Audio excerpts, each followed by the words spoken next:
So inhaling, arms overhead, looking up if it feels good on your neck. If your neck ever bothers you, you can just keep that head neutral. So remember, we're extending through the shoulders. We don't want to be here. We want the shoulders and the chest to be open. And then bending the knees, very important, bending the knees as we go into our first forward fold.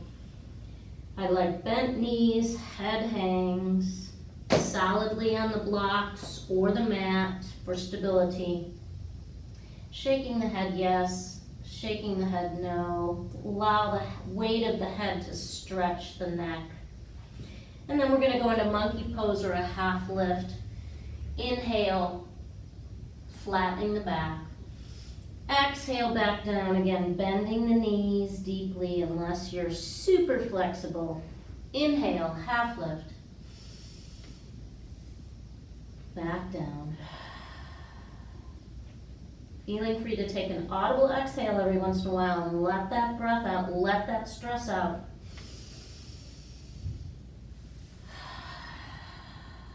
One more. Inhale, half lift.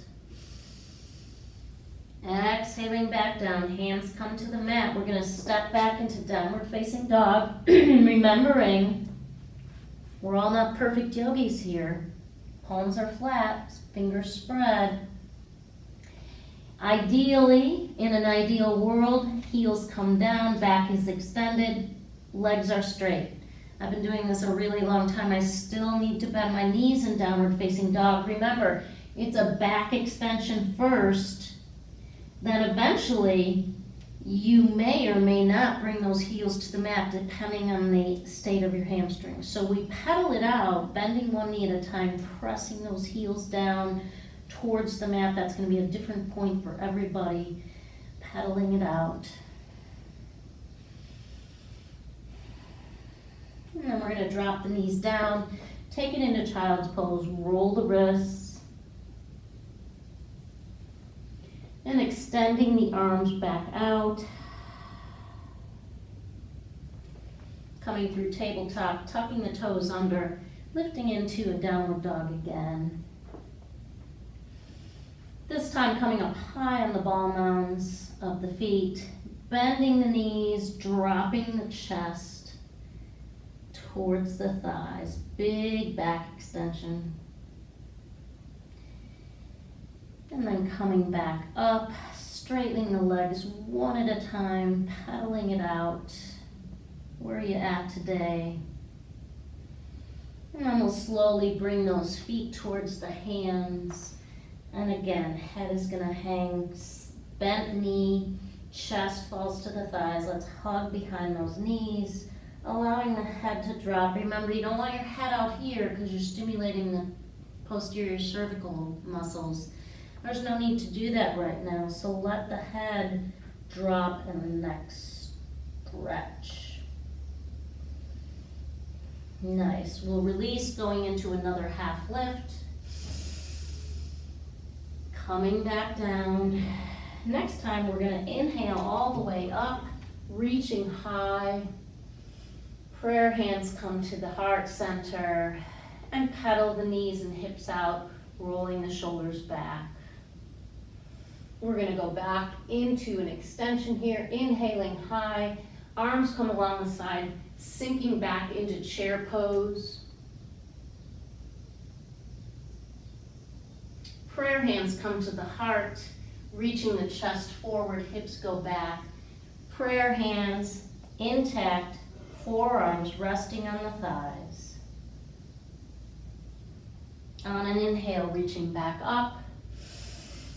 Mini back bend at the top, prayer hands back to the chest, chest reaches forward, bent knees, hips reach back, back into a squat, forearms resting on the thighs, head is hanging. So we're going to come down on that exhale.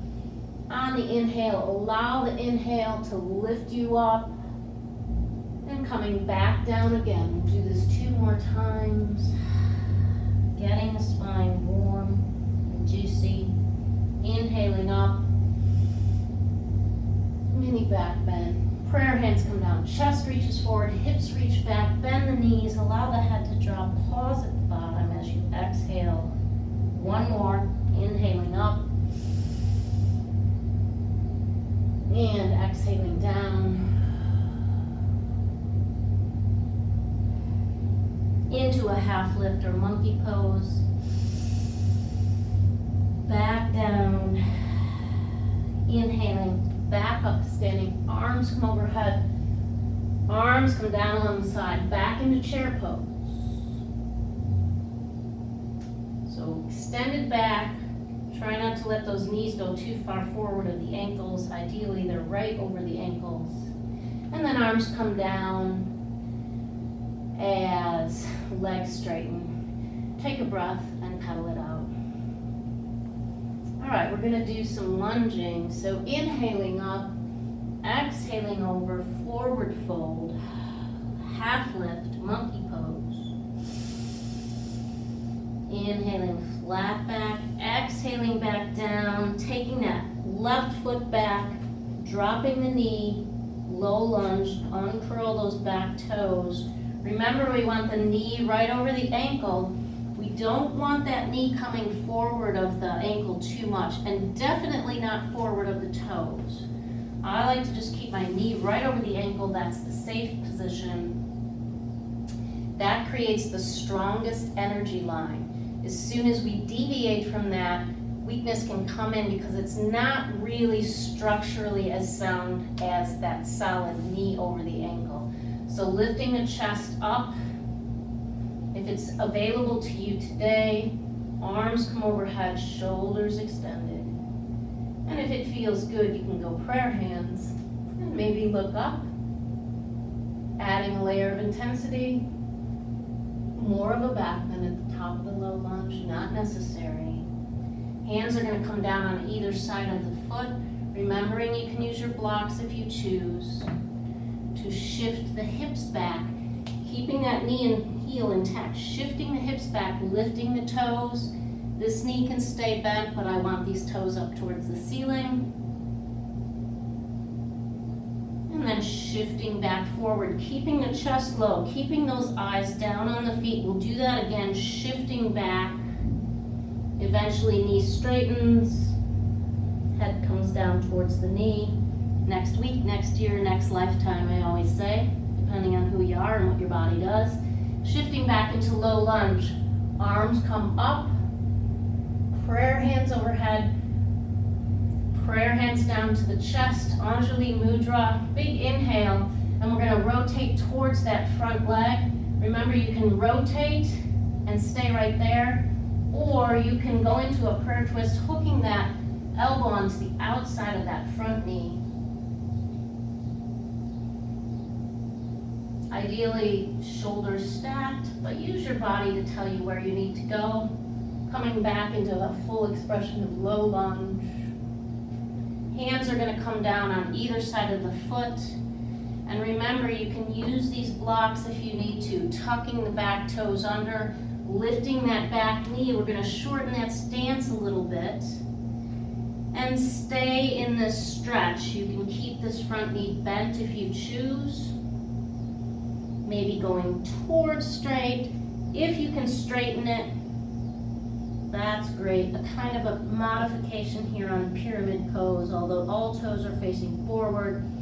We're going to take the bend back into that front knee. Opposite hand or left hand plants. And remember, I have a wrist issue, otherwise my hand or my palm would be down on the mat. I'm working on that. So left hand plants, right leg bends. We're now in a high lunge. We're going to come up on the ball mound of that back foot and reach up with that right hand, rotating the shoulders towards the right or towards that front knee. Getting a nice stretch. The more you can open through that chest, the more you're going to feel it in that right hip, posterior hip. Hand comes back down. And I'm going to step that left foot to right. Easy forward fold, bent knees, half lift.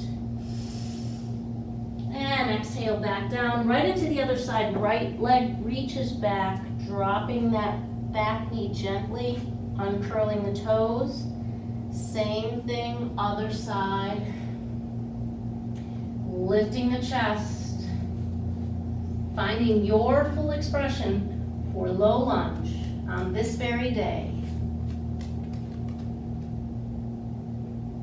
Hands come down on either side of the foot to the mat or to blocks. And by the way, if you're using blocks, you don't want them out here. Bring them right on either side of the foot. Just where your hands would be if you weren't using the blocks, right? You don't want to be reaching out, counterproductive. Hands come down, shifting the hips back, lifting the front toes. You can keep a bend in that front knee if you need to. Keeping the chest low, keeping the eyes down on the mat. Take the hips back forward, getting a great stretch in the right or back hip flexor. Shifting back again. Eventually leg straightens, head comes to knee. And then we're gonna shift back forward, hips coming forward, full expression, low lunge. Prayer hands come to the heart, big inhale. And on the exhale, rotating towards the left or towards that front knee if you're not on the same side I am, which often happens. And then if you choose, hooking that elbow on the outside to intensify the twist a bit, stacking the shoulders, maybe, maybe not. Just trying to get to that point of stacked shoulders. Coming back to center, full expression, low lunge. Hands are gonna come down, tucking the back toes under, lifting the knee into that high lunge stance, right? All toes facing forward. Narrowing or bringing that stance a little bit closer together front to back and finding a good stretch in that front leg. And again, you may have to keep that knee bent, and that's fine. Find the stretch that works for your body. We're all different. Eventually, that leg can straighten, maybe those front toes lift. Bringing a bend back into that front leg, that left leg. Knee is bent, high lunge position, right hand plants, and left arm reaches up. Neutral position with the neck and head. If it feels good and you want to look up, you can. That doesn't feel good for me today, so I'm not going to do it. And the more we open up that chest, the more we're going to get a stretch into that left posterior hip, into the glutes. Hand comes back down, and we're going to step forward, pushing off, feet together, head hangs. Half lift, back down. This time reversing all the way up. And prayer hands are going to come down to the heart. Adjust the clothing. And pedal it out. All right, so we're back on our feet again. Perfect. Now we're going to take a quarter turn and take a wide open stance here. Do a couple of warriors before we end the next segment here. So wide angle stance, maybe this is your wide angle stance, that's fine, but we want the sides of the feet parallel to the short end of the mat, right? Maybe even slightly pigeon-toed.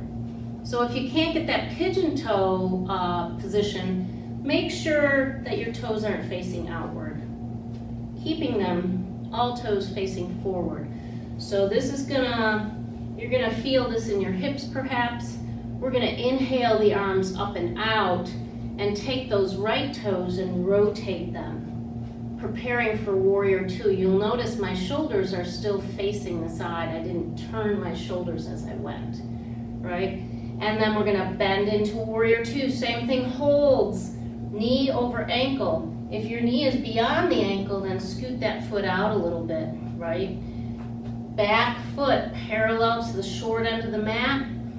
Now we bend into it. Ideally, this is 90 degrees, maybe not today. And then drishti, your focus, turns over the front third finger. warrior two. On an inhale, straightening the front leg, prayer hands come up, we shift the gaze. Exhale back down, warrior two. We'll do this 3 more times. Inhale, reach. Exhale, back down. Inhale, reach, shifting the gaze, tucking those abs under. Exhale, back down. Inhale, reach. Exhale, back down. We're going to take it into a side angle, bending that right arm, forearm rests gently on the top of that right thigh. Left arm reaches out, one solid angle here from left fingertip to the edge of that left foot. The outside edge is perhaps pressing in. We don't want too much weight. This is more for stability. Then we're going to come back into warrior two. Drop the back palm onto the thigh. Flip that front palm and reach up, reversing the warrior.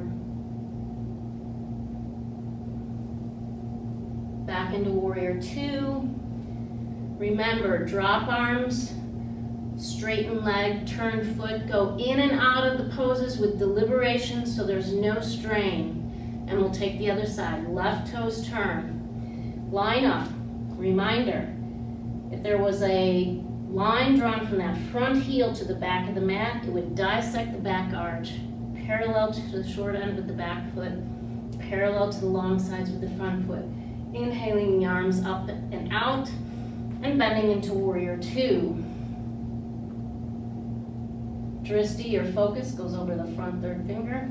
Inhale, reach, tucking the abs under, extending the shoulders, shifting the gaze, back down. Inhale, reach. Exhale, back down. Inhale, reach. Exhale, back down. One more time. Inhale, reach, tuck the abs under. Exhale, back down. Extended side angle. Forearm goes down to the thigh. Right arm reaches, keeping the chest open. Right arm comes back. Gaze shifts, warrior two. Right palm drops, left palm flips. Reversing the warrior by lifting up. Stretch from hip all the way to fingertip. Back into warrior two. Arms drop, legs straighten, toes rotate, and slowly walk or jump the feet together. Coming back to mountain pose and taking a breath here, inhaling the arms up, prayer hands to the heart. Exhale, arms come down. And let's go back down to the mat to a seated position. And that concludes the second segment of my hour class. So that is another 20 minutes of yoga. Hopefully you enjoyed that and were able to do that to strengthen and not strain anything, of course. That's my goal always. Inhaling the arms up. Exhaling the prayer hands down to the heart center, bowing down in the process, honoring your own practice today, sealing in anything learned, anything gained. Inhaling back to center. Remember, we've got 7 main energy centers. The root comes down the base of the spine, sinks into the earth. The crown reaches up to the heavens, from the crown of the head up to the heavens. Between those 2 points, we have a hara line, a nice laser-like energy line, and all the other chakras, the other 5, just tuck right into that hara line. So we want to keep that as elongated as possible, as strong as possible. Yoga really helps with that. The more we can keep that elongated and that spine supple and allowing it to do that lateral flexion, rotation, extension, and flexion, the more all that energy and all the information is going to be traveling through the spine with ease up to the brain, and we will be healthier for it. Thank you for joining me today. Remember, your body is your best guide. Allow a yoga teacher or a practitioner to guide you. But if something doesn't feel right for your body, please honor that first. Thanks for joining me, and I'll see you next time.